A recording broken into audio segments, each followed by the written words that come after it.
football. Sometimes there are simply no words.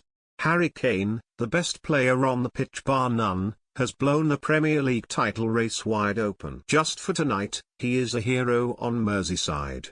The England captain, who played like a man possessed, could have had a hat-trick, but instead his double may just have truly kick-started the Antonio Conte era after Tottenham came out on top in a stunning 5-goal thriller at Manchester City. Spurs led twice, were knocked back in stoppage time by a Riyad Mahrez penalty, and then showed unbelievable spirit to go straight up the other end and snatch a winner. Shortly after 4 p.m. this afternoon at Anfield, Liverpool looked like they had a mountain to climb after trailing relegation, battling Norwich 1-0 on their own patch. Fast forward 3 hours and they can smell Manchester City's blood thanks to Kane and another Conte masterclass at the Etihad Stadium. For Spurs, this could mark a turning point in their dismay season and, crucially, the race for fourth. Tottenham were ahead after just 4 minutes when Dejan Kulusevski gratefully finished a brilliantly worked counter-attack that came through the excellent work of Kane and Heung-min Son. The Swede,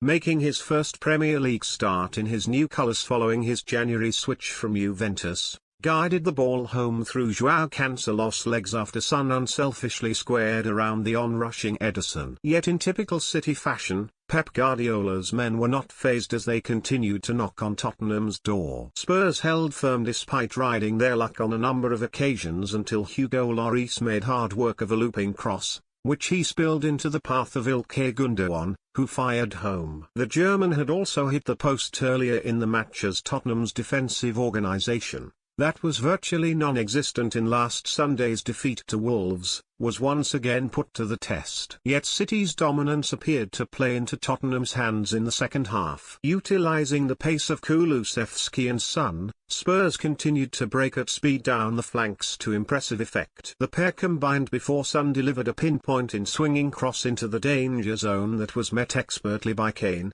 who was never going to miss from inside the area. He guided the ball into the top corner to send the away supporters into raptures. Kane, who turned in his best performance of the season, thought he had another goal when he controlled Kulusevski's cross and fired home under Ederson at the back post. However, VAR soon intervened, ruling that the young winger was offside when he collected Ben Davies' raking cross-field ball. City continued to ask persistent questions of Tottenham, who were even prepared to delve into the dark arts to run down the clock as Eric Dyer and Kane went down with injuries. All of their hard work was seemingly undone when, with just minutes to go, City won a penalty after Christian Romero handled in the box from Bernardo Silva's cross. Up stepped Mahrez, who fired home from 12 yards into the top corner.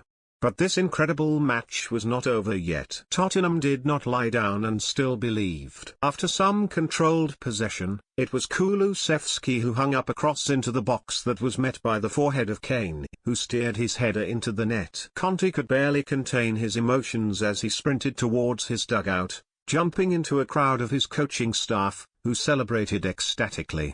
Total pandemonium. This was the game of the season, no doubt.